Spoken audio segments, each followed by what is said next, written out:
So hello everyone, my self Aman Singh, second of MBBS student at KGMU Lucknow. तो आज के video में हम लोग इनऑर्गेनिक केमिस्ट्री का नेक्स्ट वीडियो शुरू करने जा रहे हैं। ठीक है। इस सीरीज में आप लोग देख रहे हैं कि इनऑर्गेनिक केमिस्ट्री में सारे बिखरे हुए टॉपिक्स को मैं कैसे समराइज कर रहा हूँ, कैसे कॉन्साइज कर रहा हूँ। तो चूँकि इनऑर्गेनिक केमिस्ट्री काफ़ी रटने वाला सब्जेक्ट माना जाता है और इसमें काफ़ी सारी चीज़ें बिखरी हुई हैं। जब आप अलग अलग ग्रुप्स पढ़ते हो तो अलग अलग जगह पे आपको अलग अलग प्रॉपर्टीज़ मिलती हैं। तो क्या हो अगर उन प्रॉपर्टीज़ को एक ही जगह कर दिया जाए और सारे ग्रुप्स में, चूँकि प्रॉपर्टी तो एक ही है, तो सारे ग्रुप में उनका जो ट्रेंड होगा, उनका जो कैरेक्टरिस्टिक होगा वो सारा सेम होगा। तो इसकी वजह से चीज़ों को आसान करने के लिए मैंने ये सीरीज स्टार्ट की है। तो इसमें आपने पहले दूसरे तीसरे वीडियो में देखा कि कैसे बॉइलिंग पॉइंट को, मेल्टिंग पॉइंट को, या फिर काफ़ी सारी चीज़ें, डेंसिटी, ये सारी चीज़ों को कैसे मैं कवर कर रहा हूँ। काफ़ी सारे रिएक्शन को, सेम टाइप के रिएक्शन को एक ही जगह कर रहा हूँ। तो पर्पज़ ऑफ द वीडियो वही है आपका कि एनसीईआरटी के पॉइंट में कवर कर रहा हूँ, चार्ट और समरी के फॉर्म में चीज़ें आपको डिलीवर कर रहा हूँ, बिखरे हुए टॉपिक को समेट रहा हूँ। ठीक है। सेम टाइप के रिएक्शन को एक जगह कर रहा हूँ। कुछ क्वेश्चन मैंने बनाए हैं, वो भी आगे अभी डिस्कस होंगे। ठीक है। मोस्ट ऑफ द पॉइंट्स आपको वो सारी चीज़ें मैं नोटिस कराने की कोशिश कर रहा हूँ जो लोग छोड़ देते हैं या फिर जो नोटिस नहीं हो पाता है। तो यहाँ से शुरू करें तो आज का जो मैंने पहला टॉपिक सेलेक्ट किया है वो electronic configuration of F block element. ये ऐसी चीज़ है जिनको हम लोग छोड़ देते हैं, क्योंकि सबसे पहले तो हम देखें तो हम लोग को यही नहीं याद रहता कि एफ ब्लॉक एलिमेंट में जो लेंथेनाइड और एक्टिनॉइड की सीरीज है उसमें मतलब कि सीक्वेंस ही नहीं याद रहता है काफ़ी बच्चों को, मैंने देखा है। तो यदि सीक्वेंस ही नहीं याद है तो आप उसके क्वेश्चंस कैसे सॉल्व करोगे। ठीक है। तो 3D 4D 5D की चीज़ें तो याद कर लेते हैं हम लोग ट्रिक वगैरह से जनरली। उसके नीचे लास्ट वाली जो सीरीज है जो 118 तक जाती है, वो वाली भी आपको सीरीज नहीं याद रहती है। ठीक है। जिसमें रदरफोर्ड वगैरह हैं एलिमेंट्स, उसको भी याद कर लेना। उसके बाद लेंथेनाइड एक्टिनाइड सीरीज की ट्रिक्स आप अपने से जो भी हो बना के इसको ज़रूर से याद कर लेना। ठीक है। एक बार जब आपको ट्रिक याद हो गई तो आप इसमें क्या गलती करोगे मैं ये बता रहा हूँ। आपको यही नहीं याद रहेगा कि किसी भी एलिमेंट का एटॉमिक नंबर क्या है। यदि एक का भी याद रहेगा तब तो आप सारा सीक्वेंस में लिख दोगे, लेकिन वो एक भूल जाता है। ठीक है। तो उसको भी याद करने के लिए देखो, यहाँ से मैं शुरू करूँ तो सीरियम का एटॉमिक नंबर होता है 58। ठीक है। थोरियम का होता है 90। तो लेकिन ये याद नहीं होता है इतनी जल्दी, तो इसको भी मैं देखो ऐसे याद करा रहा हूँ कि यूरेनियम तो सब लोग अब पढ़ते हो न्यूक्लियर केमिस्ट्री में, यूरेनियम 92 235, यूरेनियम 92 235। तो यूरेनियम का 92 याद रखो और एनडी का 60 याद रखो। ठीक है। एनडी का 60 याद रखो। ये यदि आपको याद है तो आप लिख लोगे, ये 60 है तो ये 59 58, 92 है तो 91 90, इसके बाद 61 62 63 करके पूरा लिख लोगे, 92 93 94 करके पूरा यहाँ तक ल्यूटेटियम तक यहाँ तक लिख लोगे। ठीक है। तो अब यहाँ पे ये दो जो मेजर गलतियाँ होती है कि हमको सीरीज नहीं याद है या फिर हमको सीरीज के किसी भी मेंबर का एटॉमिक नंबर नहीं याद है, जिसकी वजह से हम क्वेश्चन को अटेम्प्ट ही नहीं कर पाते हैं। तो पहले ये दो चीज़ क्लियर करो। इसके बाद इलेक्ट्रॉनिक कॉन्फ़िगरेशन यदि शुरू करूँ मैं, इसके बाद आप काफ़ी सारे टेस्ट में काफ़ी जगह पे देखे होंगे कि कुछ एलिमेंट्स हैं जिनका इलेक्ट्रॉनिक कॉन्फ़िगरेशन आपसे पूछ लिया जाता है। ठीक है। जैसे सीरियम हो गया, गैलेडोडियम हो गया, ल्यूटेटियम हो गया। तो और ऊपर से इनको हम लोग याद नहीं करते हैं, तो फिर इलेक्ट्रॉनिक कॉन्फ़िगरेशन का जनरल तरीके से उसको करने की कोशिश करते हैं, तो या तो फिर हमारा बहुत ज़्यादा टाइम किल होता है या फिर हमसे सॉल्व वो नहीं हो पाता है। तो आपको मेरे तरीके से याद करना है। आप यहाँ से ऐसे कर लो कि पहला सीरियम, बीच वाला गैलेडोडियम, लास्ट वाले ल्यूटेटियम। पहले आप सीरीज लिख लोगे। उसके बाद आप क्या करोगे कि पहला यहाँ लेंथेनाइड से पहला लिए थे तो एक्टिनाइड से दूसरा, तीसरा, चौथा। ठीक है। बीच वाला, लास्ट वाला, इतना आपने कर लिया। तो आपको ये बताऊं कि जितने सर्कल में हैं वो सारे D1 कॉन्फ़िगरेशन वाले हैं, बाकी सारे D0 कॉन्फ़िगरेशन वाले हैं। ठीक। तो आपको 4 ऑप्शन मिलेंगे और यदि गैलेडोडियम का इलेक्ट्रॉनिक कॉन्फ़िगरेशन उसने पूछा है तो उसमें एक ऑप्शन ऐसा होगा जिसमें D1 होगा, तो आप उसी हिसाब से उसको टिक कर सकते हैं। ठीक है। इसके बाद नेक्स्ट टॉपिक शुरू करूं जो मेरे को यहाँ पे बतानी है, वो है oxidation states in F block elements. ठीक है। ये एक ऐसी चीज़ है जो जब आप एफ ब्लॉक एलिमेंट में, डी एफ ब्लॉक एलिमेंट में जब आप ऑक्सीडेशन स्टेट या फिर उसके ऑक्साइड वाली चीज़ें, या एफ ब्लॉक में ऑक्सीडेशन स्टेट वाली चीज़ें हैं, जब उन सब चीज़ों को पढ़ते हो तो काफ़ी सारा कन्फ्यूजिंग होता है। इसलिए मैं भी सोच रहा हूँ कि एक डीएफ ब्लॉक पे एक पर्टिकुलर लेक्चर बना दूँ, वो सिर्फ एनसीईआरटी से रहेगा, किसी टीचर की नोट्स नहीं है मेरे पास खुद की बनाई हुई नोट्स है जो मैंने एनसीईआरटी पढ़ के चीज़ों को लिखी हुई है। तो मैं डीएफ ब्लॉक पे हो सकता है एक छोटा सा लेक्चर ले लूँ। तो अभी फ़िलहाल यहाँ पे मैं आपको बताऊँ कि oxidation states in F block element, ठीक है। ऑक्सीडेशन स्टेट यदि आपको बताऊँ तो 2 सीरीज है अपने पास एफ ब्लॉक में, लेंथेनाइड और एक्टिनाइड। लेंथेनाइड क्या होता है कि लेंथेनाइड जनरली +2 और +3 ऑक्सीडेशन स्टेट शो करता है, ठीक है। इनकी टेंडेंसी होती है +2 +3 ऑक्सीडेशन स्टेट शो करने की। तो यहाँ से हम देखें तो हमें कौन कौन सा एग्जाम्पल एनसीईआरटी में दिया है या फिर उनके बारे में कुछ बातें लिखी हुई हैं जो हम नहीं समझ पाते हैं, तो उनको मैं यहाँ पे समझा रहा हूँ कि उन बातों को कैसे इंटरप्रेट करना है और उससे कैसे क्वेश्चन बनाए जा सकते हैं, ठीक है। तो सबसे पहले यहाँ से लूँ सीरियम, ठीक। सीरियम आपको पता है कि D1 कॉन्फ़िगरेशन का एलिमेंट है, ठीक है। सीरियम आपका D1 कॉन्फ़िगरेशन का एलिमेंट है। तो सीरियम क्या है कि एनसीईआरटी में एक लाइन लिखी हुई है कि जैसे आपका सीरियम +4 है, इसको छोटा कर लेता हूँ। जैसे आपका सीरियम +4 है तो cerium +4 is behave as good oxidising agent. Good oxidising agent, ये कैसे आपको याद रहेगा? अब आपको इतना पता है कि जो लेंथेनाइड्स हैं वो +2 या +3 शो करने की टेंडेंसी रखते हैं। तो सीरियम +4 में है तो ये +3 में जाना चाहेगा, सीरियम +4 से +3 में जाना चाहेगा, सीरियम +3 में। जब ये सीरियम +3 में जाएगा यानी खुद ये रिड्यूस होना चाहता है, इसकी ऑक्सीडेशन स्टेट घट रही है मतलब इसका रिडक्शन हो रहा है। तो सीरियम +4 से +3 में जाना चाहेगा, खुद रिड्यूस होना चाहेगा, यानी गुड ऑक्सीडाइजिंग एजेंट की तरह बिहेव करेगा। ये चीज़ यहाँ से क्लियर हुई। तो एक लाइन आपको ये याद रखना है कि cerium is a good oxidising, cerium +4 is a good oxidising agent, जो एनसीईआरटी में लिखा है, जो हमें याद करनी चाहिए, जो हमें याद होनी चाहिए, ठीक। इसके बाद यूरोपियम के बारे में डिस्कस करें तो यूरोपियम देखो क्या है, 4F7 6S2, ठीक। अब मान लो यूरोपियम +2 के बारे में कुछ चीज़ लिखी है कि यूरोपियम +2 इज ए गुड या strong reducing agent, strong reducing agent. यहाँ पे उसने इस तरीके से लिखा है कि यूरोपियम +2 देखो पहले 6s के इलेक्ट्रॉन जाएंगे, आयन बनाना है तो पहले इलेक्ट्रॉन कहाँ का जाएगा, 6s का जाएगा, दोनों इलेक्ट्रॉन चला गया, 4f स्टेबल कॉन्फ़िगरेशन मिल गया। लेकिन यूरोपियम +2 जो स्टेबल कॉन्फ़िगरेशन, लेकिन एनसीईआरटी लिखता है लेकिन फिर भी ये अपने यूरोपियम +2 जो है ये अपने कॉमन ऑक्सीडेशन स्टेट यानी कि +3 में जाना चाहता है, ठीक है।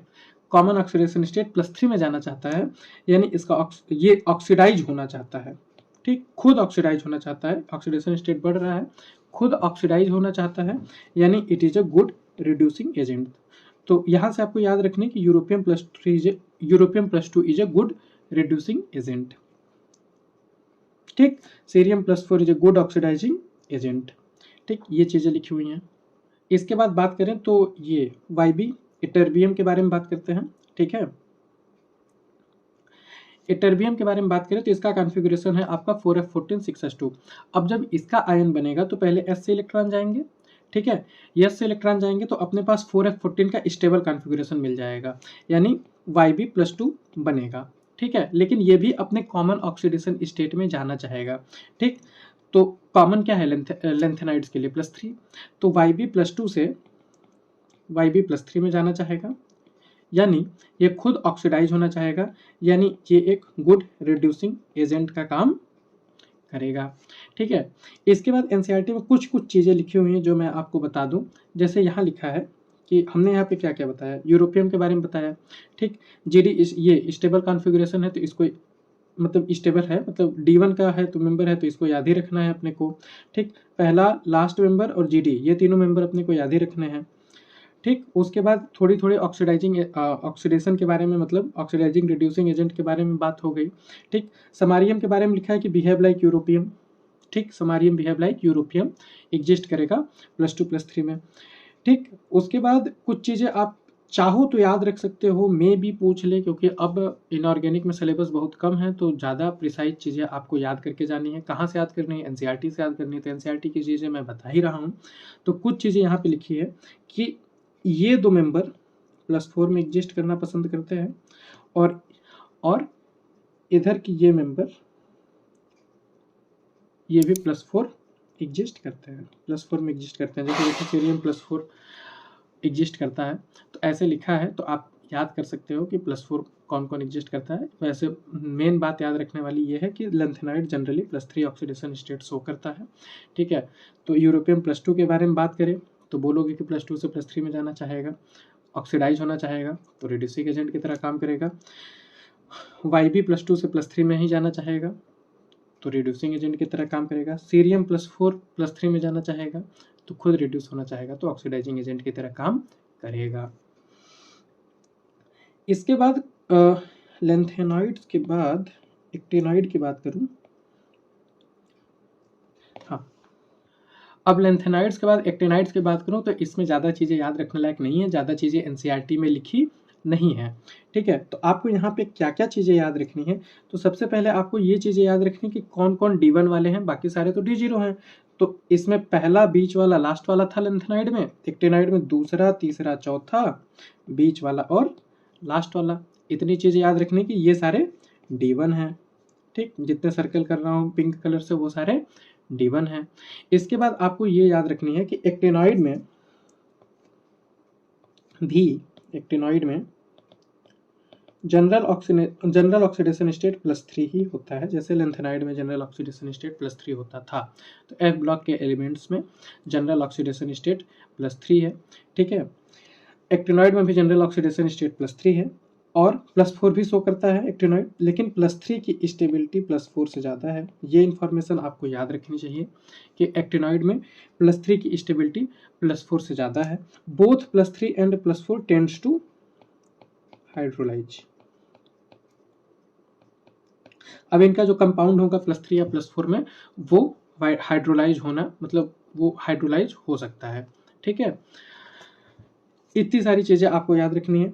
और थोड़ी बहुत चीज़ें आपको क्या याद रखनी चाहिए इसमें, थोड़ी बहुत चीज़ें याद रखनी चाहिए कि ये जो है NP और PO ये मैक्सिमम ऑक्सीडेशन स्टेट शो करते हैं।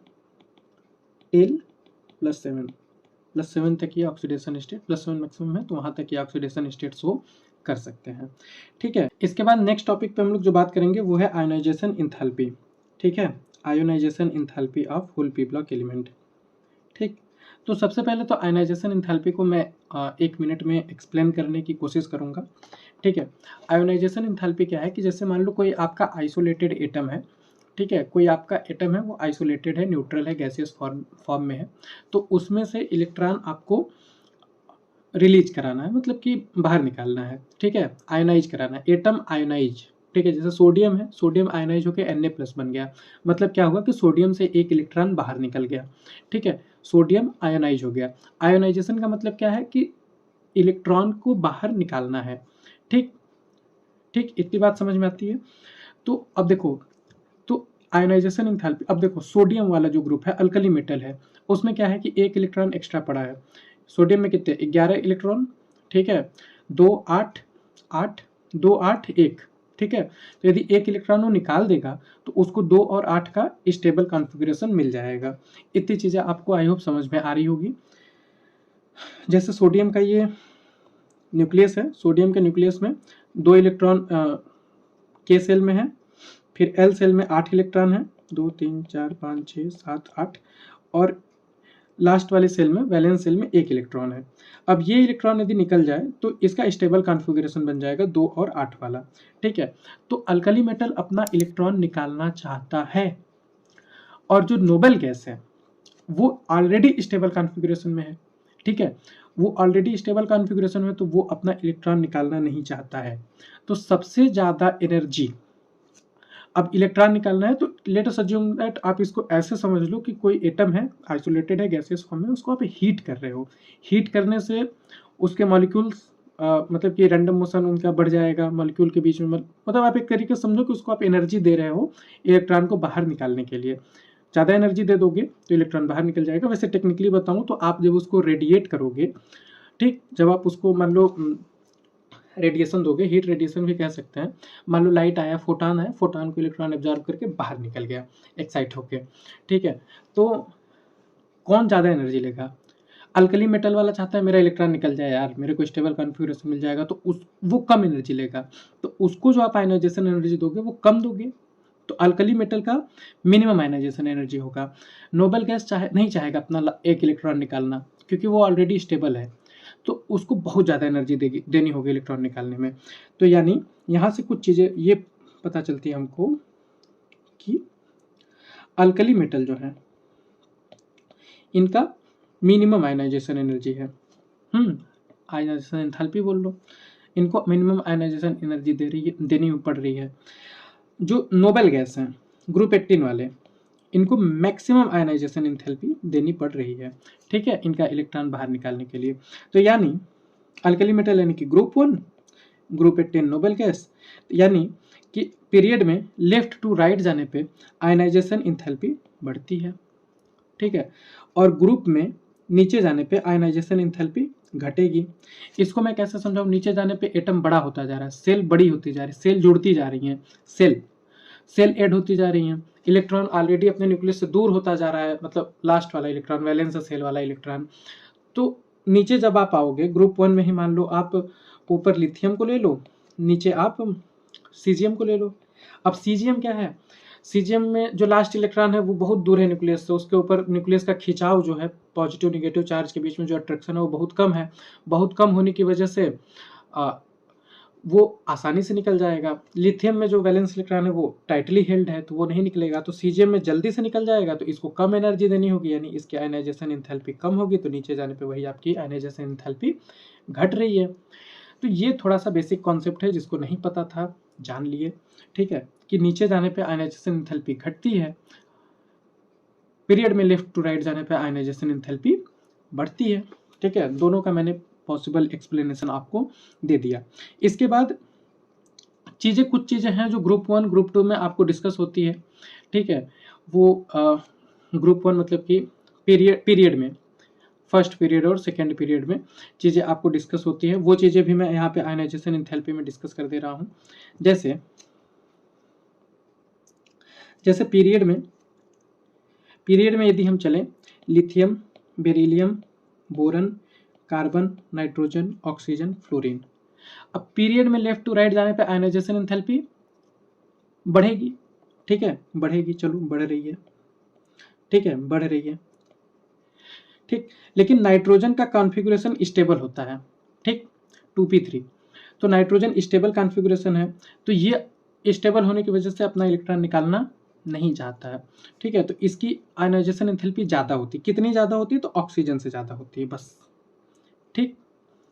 ऐसे ही आपका बेरिलियम स्टेबल है, बेरिलियम आपका स्टेबल कॉन्फ़िगरेशन वाला है, तो इसकी आयनाइजेशन एंथैल्पी ज़्यादा होती है, अपना इलेक्ट्रॉन नहीं निकालना चाहता है, इसको ज़्यादा हीट देनी पड़ेगी तभी अपना इलेक्ट्रॉन निकालेगा, ठीक है। तो इसकी भी ज़्यादा होती है आयनाइजेशन एंथैल्पी। किससे ज़्यादा होती है, कितना ज़्यादा होती है? तो बोरन से ज़्यादा होती है, ठीक। इतना चीज़ आप समझ गए।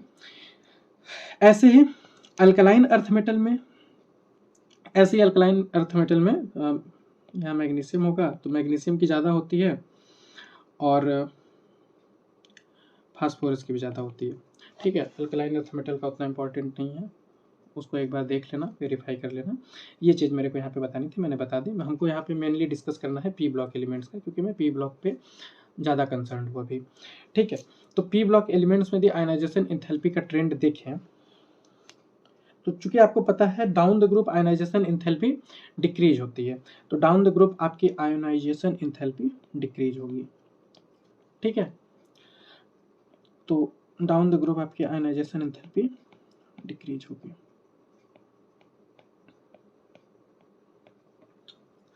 अब इसमें क्या है कि जो ग्रुप 15, 16 और 17 है, इसमें रेगुलरली डिक्रीज होगी।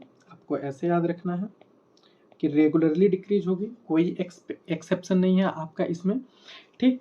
ग्रुप 13 का जो आयनाइजेशन एंथैल्पी, ये तो बहुत वियर्ड है, ठीक। तो इसका तो ऐसे होता है भाई, बोरन, थैलियम, गैलियम, बीटल, गा, आलिन, एल्यूमिनियम, इंडियम, बीटल, एक बीटल होता है ना, BEETLE, बीटल, गाना गाए, बीटल गा, ठीक है, बीटल गा अलिन, ठीक है, बीटल गा अलिन, ऐसे करके है। तो ये ग्रुप 13 का तो सबसे वियर्ड होता है, आप इसको याद रख सकते हो।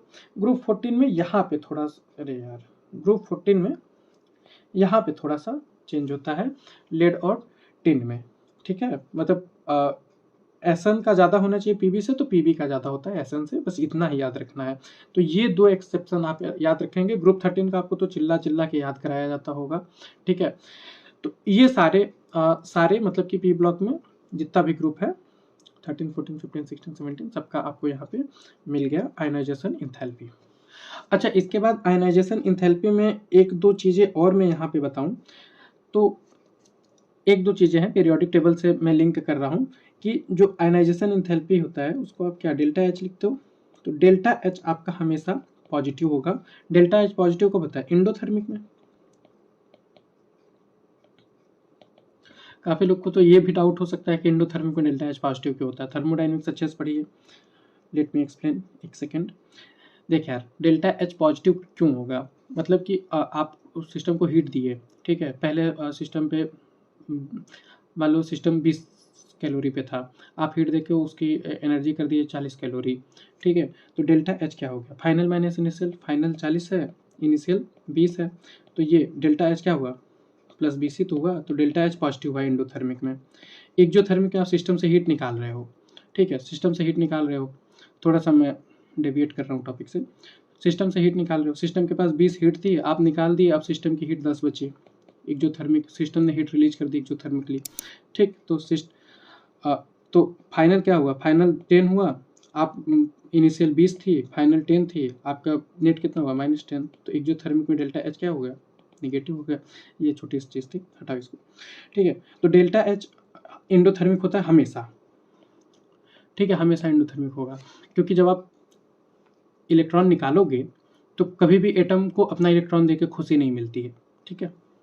तो एटम का इलेक्ट्रॉन निकालने के लिए आपको एटम को हीट या मतलब एनर्जी देनी होगी, ठीक, ये हमेशा इंडोथर्मिक होगा। दूसरी चीज़, मान लो कोई एटम है, मान लो सोडियम ही है, सोडियम से आप इलेक्ट्रॉन निकाल दिए, ये Na+ बन गया, ठीक। अब बताओ, अब इसमें से इलेक्ट्रॉन निकालना तो बहुत मुश्किल है, क्योंकि ये पॉजिटिव चार्ज, इसके पास ऑलरेडी इलेक्ट्रॉन डेफिशिएंसी है। तो जो आपकी सेकेंड आयनाइजेशन इंथैल्पी होती है, यहाँ से जब आप इलेक्ट्रॉन निकाल के इसको Na2+ बनाओगे, मान लो बहुत एनर्जी लगेगी, तो जो सेकेंड आयनाइजेशन इंथैल्पी है वो हमेशा फर्स्ट वाले से बहुत ज़्यादा होगी, ठीक है, बहुत ज़्यादा होगी, ठीक है, क्योंकि ये Na+ ऑलरेडी इलेक्ट्रॉन डिफिशिएंट से निकाल रहे हो यार इलेक्ट्रॉन, तो आयनाइजेशन एनर्जी जो सेकेंड होगी ये बहुत ज़्यादा होगी, किससे, आयनाइजेशन इंथैल्पी 1 से, और आयनाइजेशन इंथैल्पी जो थर्ड होगी, मान लो उसके बाद भी इलेक्ट्रॉन निकालना चाहते हो तो वो और ज़्यादा होगी। तो ये चीज़ें फॉलो होती है आपके आयनाइजेशन इंथैल्पी में। ये स्क्रीनशॉट क्यों हो गया, डन, डिलीट। तो ये चीज़ें मेरे को यहाँ पे समझानी थी। जैसे इस पे मान लो मैं आपको एक छोटा सा प्रॉब्लम न्यूमेरिकल सॉल्व करा दूं।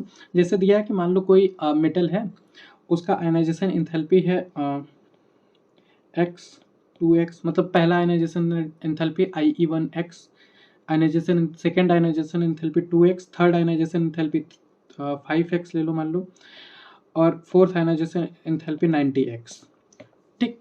तो इसका क्या मतलब हुआ कि, तो ये पूछा है कि मतलब कि इसका जो आयन होगा उस पर कितना चार्ज होगा, ठीक है, या फिर मतलब कोई मेटल था तो उसके मेटल क्लोराइड का क्या फार्मूला होगा, मेटल हैलाइड का क्या फार्मूला होगा। तो मान लो कोई मेटल रहा होगा, पहला निकाला, दूसरा निकाला इलेक्ट्रॉन, तीसरा इलेक्ट्रॉन निकालने में 5x की एनर्जी देनी पड़ी, चौथा इलेक्ट्रॉन निकालने के लिए आपको बहुत ज़्यादा एनर्जी देनी पड़ रही है, मतलब यहाँ तक आके वो स्टेबल कॉन्फ़िगरेशन में है, ठीक है, मतलब यहाँ तक आया, उसको स्टेबल कॉन्फ़िगरेशन मिल गया, ठीक है। मान लो उसके 2p3 का कॉन्फ़िगरेशन था, ठीक है, मतलब क्या हो सकता है, ठीक है, 2p3 का कॉन्फ़िगरेशन था। तो यहाँ आने के बाद इसके साथ क्या होगा कि +1 बनाया, एक इलेक्ट्रॉन और निकला, +2 बनाया, एक इलेक्ट्रॉन और निकला, +3 बनाया, ठीक है। इसके बाद इसको मिल गया स्टेबल कॉन्फ़िगरेशन, अब ये इलेक्ट्रॉन नहीं निकालना चाहता। अब ये जो आपने फोर्थ इलेक्ट्रॉन निकाला, इसमें आपको बहुत एनर्जी देनी पड़ रही है, मतलब मेटल +3 ही बन पाएगा जो कि स्टेबल है, तो इसका स्टेबल मेटल क्लोराइड क्या हो जाएगा, MCl3। तो इस टाइप के भी क्वेश्चन आपसे पूछ सकते हैं, कई एक आध दो बार जेईई मेंस में पूछा भी गया है। तो इस टाइप से क्वेश्चन भी बन सकते हैं आयनाइजेशन एंथैल्पी पे। इसके बाद नेक्स्ट टॉपिक में मैं जो डिस्कस करूंगा वो electron gain enthalpy of whole P block element, इसके बारे में थोड़ी सी चर्चा करेंगे, थोड़ा सा डिस्कशन करेंगे और पी ब्लॉक एलिमेंट के इलेक्ट्रॉन गेन एंथैल्पी को याद करने की कोशिश करेंगे।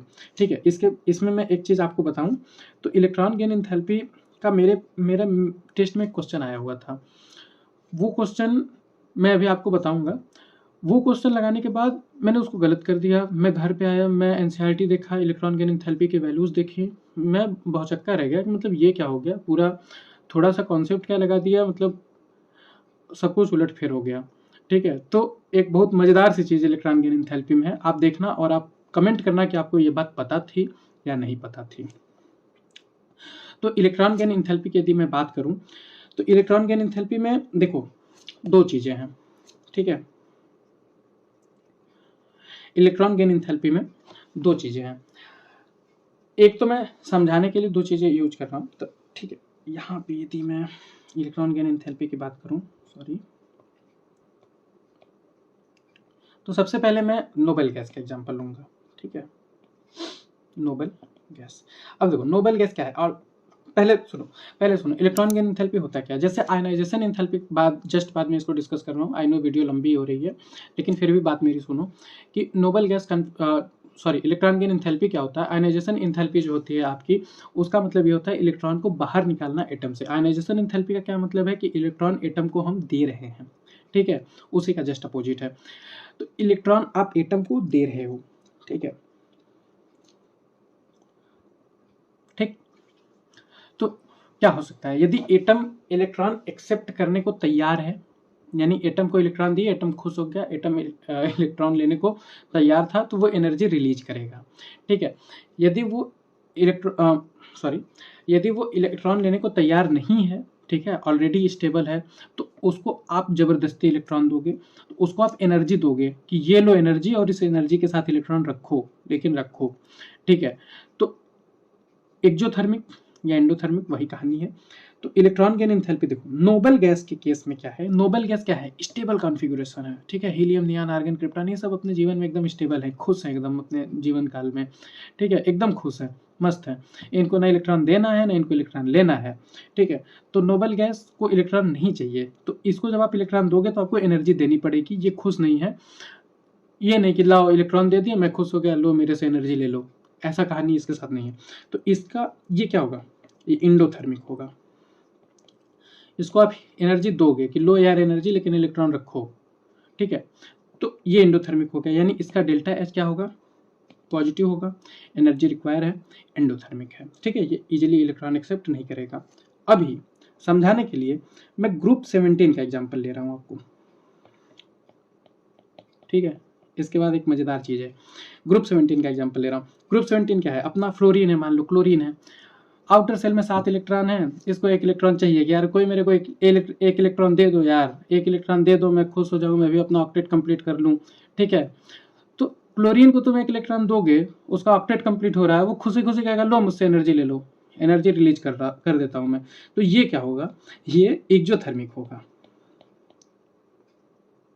एक्सोथर्मिक यानी कि डेल्टा एच निगेटिव। ठीक है, ये चीज़ थोड़ी सी याद रखना। अब देखो, अभी समझाने के लिए ग्रुप 17 लिया था। अब देखो यहाँ पे मैं जो बताने की कोशिश कर रहा हूँ कि जो नोबेल गैस है, इसके अलावा बेरिलियम, नाइट्रोजन, बेरिलियम, मैग्नीशियम और नाइट्रोजन। नाइट्रोजन का स्टेबल कॉन्फ़िगरेशन है 2p3, मैग्नीशियम हाँ है, बेरिलियम हाँ है, तीनों इन सब का स्टेबल कॉन्फ़िगरेशन है। नोबेल गैस का स्टेबल कॉन्फ़िगरेशन है, यानी ये सिर्फ ये लोग इलेक्ट्रॉन लेने पे खुश नहीं है ना, ये लोग इलेक्ट्रॉन लेने पे खुश नहीं है। और ये लोग को जब आप इलेक्ट्रॉन दोगे तो ये इनको भी आप एनर्जी भी दोगे कि लो यार एनर्जी लो, लेकिन ज़बरदस्ती तुम एनर्जी लेके इलेक्ट्रॉन रखो। ग्रुप 17 एक्सोथर्मिक है, मतलब इलेक्ट्रॉन लेके खुश है। ना सिर्फ ग्रुप 17 बल्कि सारे ग्रुप, मतलब इनके अलावा सारे एक्जोथर्मिक है, इलेक्ट्रॉन लेके खुश हो रहे हैं, और एक्जोथर्मिक मतलब हीट रिलीज कर रहे हैं। अब देखो मेरे को यहाँ पे क्या बतानी है, मेरा क्वेश्चन क्या आया था एग्जाम में कि अल्कली मेटल का जो डेल्टा एच होगा वो पॉजिटिव होगा या निगेटिव होगा। तो मैंने सोचा कि यार ग्रुप 17 इलेक्ट्रॉन लेके खुश हो जाता है, नोबल गैस को इलेक्ट्रॉन लेना है ना देना है, तो वो इलेक्ट्रॉन लेगा नहीं, तो वो तो एंडोथर्मिक है। अल्कली मेटल मान लो सोडियम है, उसके पास एक इलेक्ट्रॉन एक्स्ट्रा है, वो लूज करना चाहता है, तो ये कॉन्सेप्ट यहाँ पे मत लगाओ कि वो लूज करना चाहता है तो इलेक्ट्रॉन लेना नहीं चाहता। ठीक है, सोडियम अल्कली मेटल है, वो एक इलेक्ट्रॉन दे के खुश है। ठीक है, यानी उसको एक इलेक्ट्रॉन आयनाइज करने में उसको एनर्जी, आयनाइजेशन एंथैल्पी जो है अल्कली मेटल की आयनाइजेशन एंथैल्पी कम है, थोड़े से ही हीट में वो इलेक्ट्रॉन निकाल देता है। लेकिन ऐसा नहीं, उसका ऑक्टेट तो है ना, एक इलेक्ट्रॉन है उसके पास, तो वो और भी इलेक्ट्रॉन ले सकता है। तो इसको इस तरीके से मिस इंटरप्रेट मत करो कि उसके पास एक ही इलेक्ट्रॉन है तो वो निकालना चाहता है, लेना नहीं चाहता। वो एक इलेक्ट्रॉन लेके तब भी खुश है। अल्कली मेटल भी, इसका भी डेल्टा एच जो है आपका निगेटिव ही होगा, एक्जोथर्मिक ही होगा। आप इसको एक इलेक्ट्रॉन दोगे तो ये खुश हो जाएगा। ठीक है, तो सिर्फ आपको क्या याद रखना है, याद क्या रखना है फिलहाल, बेरिलियम, मैग्नीशियम, नाइट्रोजन और नोबेल गैस के अलावा जो भी आपके पास एलिमेंट हैं वो इलेक्ट्रॉन ले लेते हैं खुशी खुशी, एक्जोथर्मिक होते हैं, इलेक्ट्रॉन लेके हीट रिलीज करते हैं। ठीक है, तो यहाँ से आपका ये हो गया कि except noble gas all have negative delta H. ठीक है, alkali metal on gaining electron release energy. ठीक है, एनर्जी रिलीज करेगा, एक्जोथर्मिक होगा, डेल्टा एच निगेटिव होगा। अब यहाँ से जल्दी से electron gain enthalpy of whole P block को हम लोग डिस्कस कर लेते हैं। ठीक है, ठीक, इलेक्ट्रॉन गेन इंथैल्पी के बारे में थोड़ी सी चीज़ें आपको ये बताऊं तो पीरियड में आयनाइजेशन इंथैल्पी की ही तरह पीरियड में सॉरी लेफ्ट टू राइट जाने पे इलेक्ट्रॉन गेन इंथैल्पी बढ़ेगी, और नीचे जाने पे इलेक्ट्रॉन गेन इंथैल्पी घटेगी। वही कॉन्सेप्ट है, नीचे जाओगे सेल से मतलब दूर हो गया इलेक्ट्रॉन, मतलब इलेक्ट्रॉन दूर हो गया न्यूक्लियस से, नीचे जाने पे सेल ऐड होते गए, काफ़ी दूर चला गया, तो इलेक्ट्रॉन गेन इंथैल्पी मतलब कि कम ही हीट दोगे तब भी वो ले लेगा, क्योंकि कम ही हीट दोगे मतलब उसको कम ही एनर्जी दोगे तब भी वो इलेक्ट्रॉन एक्सेप्ट कर लेगा, इलेक्ट्रॉन गेन कर लेगा। और लेफ्ट टू राइट जाने में देखो इलेक्ट्रॉन गेन इंथैल्पी बढ़ेगी। ठीक है, अब इसके बाद यहाँ से ये देखें तो इसको याद रखना है। ठीक है, इलेक्ट्रॉन गेन इंथैल्पी हमको 14 की, 15 की, 16 की, 17 की 4 ग्रुप की याद रखनी है। ठीक है, तो नीचे जाने पे इलेक्ट्रॉन गेन इंथैल्पी घटता है तो घटता है,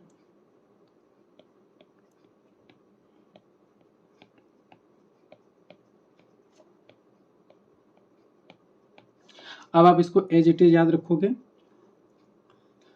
कि सिलिकॉन का ज़्यादा होना चाहिए लेकिन कार्बन का ज़्यादा होता है। ठीक है, नाइट्रोजन का ज़्यादा होना चाहिए लेकिन फास्फोरस का ज़्यादा होता है, नाइट्रोजन का कम होता है। ठीक है, ऑक्सीजन का सबसे ज़्यादा होता है। ठीक है, और फ्लोरीन का क्लोरीन से ज़्यादा होता है। ठीक है, सॉरी, फ्लोरीन का ज़्यादा होना चाहिए तो क्लोरीन का ज़्यादा होता है, फ्लोरीन का क्लोरीन से कम होता है। ठीक, तो आपको सिर्फ ये पहले फर्स्ट 2 मेंबर में वेरिएशन है, और ऑक्सीजन वाले ग्रुप में ऑक्सीजन का सबसे ज़्यादा होता है। और यही चीज़ आप यहाँ पे भी देखो कि हल्का हल्का वेरिएशन था हाइड्राइड में, जैसे देखो ये H2O था, इससे ज़्यादा बॉइलिंग पॉइंट किसकी थी, मॉलिक्यूलर वेट बढ़ रहा है नीचे जाने पे, तो बॉइलिंग पॉइंट पे बढ़ रही होगी। मैंने बताया था H2O से ज़्यादा H2S का, उससे ज़्यादा H2SC का, H2TE का, उससे ज़्यादा H2PO का, लेकिन वाटर में एक्सटेंसिव हाइड्रोजन बॉन्डिंग होने की वजह से इसकी सबसे ज़्यादा होती थी। तो उसी तरीके से ऐसा कोई कॉन्सेप्ट नहीं है, मतलब ये इतना याद कर लो कि ग्रुप 16 में जो ऑक्सीजन है वो खेल जाता है। तो ऑक्सीजन का पहले 2 मेंबर में उलटफेर हुआ है, पहले 2 मेंबर में उलटफेर हुआ है इलेक्ट्रॉन गेन एंथैल्पी, ऑक्सीजन का इलेक्ट्रॉन गेन एंथैल्पी सबसे ज़्यादा होता है। तो इतनी चीज़ें आप याद रख लो, सारे ग्रुप्स का मैंने साथ में बता दिया। तो यहीं पे ये वाला वीडियो ख़त्म करते हैं। बाकी आप इनऑर्गेनिक केमिस्ट्री में बहुत अच्छी अच्छी बातें मैंने पिछले 2-3 वीडियो में बताई हुई हैं, तो उनको आप ज़रूर से जाके देखो, ज़रूर से अटेंड करो। और ये यदि वीडियो आप देखें, आपको इसमें कुछ सीखने को मिला, तो आगे आने वाले वीडियोज़ को अटेंड करना। उसमें मैं ईज़ी तरीके से काफ़ी सारी चीज़ें एक्सप्लेन करने की कोशिश करूँगा, समझाने की कोशिश करूँगा और याद कराने की कोशिश करूँगा। इनऑर्गेनिक केमिस्ट्री ऐसे ही छोटे-छोटे टॉपिक्स में, छोटी-छोटी चीज़ों में आप याद कर लो, ठीक है? ये जो चीज़ें बता रहा हूँ, इसको आप कॉपी पे नोट करते चलना, ठीक है? इसको आप कॉपी पे नोट करते चलना। एक कॉपी बना लो जिसमें आप जब टेस्ट दे रहे हो, उसमें जो सारी गलतियाँ हो रही हैं, उसको आप उसमें लिखते रहो और उसको बार-बार रिवाइज़ करते रहो। इनऑर्गेनिक केमिस्ट्री वाक़ई में याद करने वाली चीज़ें हैं, लेकिन सारी चीज़ों को यदि समराइज़ करके याद किया जाए, तो चीज़ें आसान हो जाती हैं। जैसे सारे इलेक्ट्रॉन गेन एंथैल्पी को एक साथ याद कर लो, सारे आयनाइज़ेशन एंथैल्पी को एक साथ याद कर लो, ठीक है? और ये जो सबसे हेक्टिक चीज़ थी, जो मैंने कवर कर दी, ऑक्सीडेशन स्टेट में क्या-क्या याद रखना था। एनसीईआरटी में काफ़ी मिस करके लिखा हुआ है। इलेक्ट्रॉनिक कॉन्फ़िगरेशन, आप कहाँ गलती कर सकते थे और क्या-क्या आपको याद रखनी चाहिए, ठीक है? इसके बाद डी ब्लॉक में काफ़ी सारी चीज़ें हैं जो अभी मैं बताना चाह रहा हूँ, उसको मैं आप कहो तो डी ब्लॉक पे एक पूरा सेपरेट वीडियो बना दूँ, ठीक है? तो लास्ट टाइम है, वीडियो को देखते रहो, नया-नया चीज़ सीखते रहो। यदि आप पहले से सारी चीज़ें पढ़ चुके हो, ऑब्वियस सी बात है आपका सिलेबस कंप्लीट हो चुका होगा, तो चीज़ों को मेरे थ्रू रिवाइज़ करते रहो, कंसाइज़ करते रहो और एग्ज़ाम में आप अच्छा परफ़ॉर्म करो, बस यही है। ठीक है? Thank you.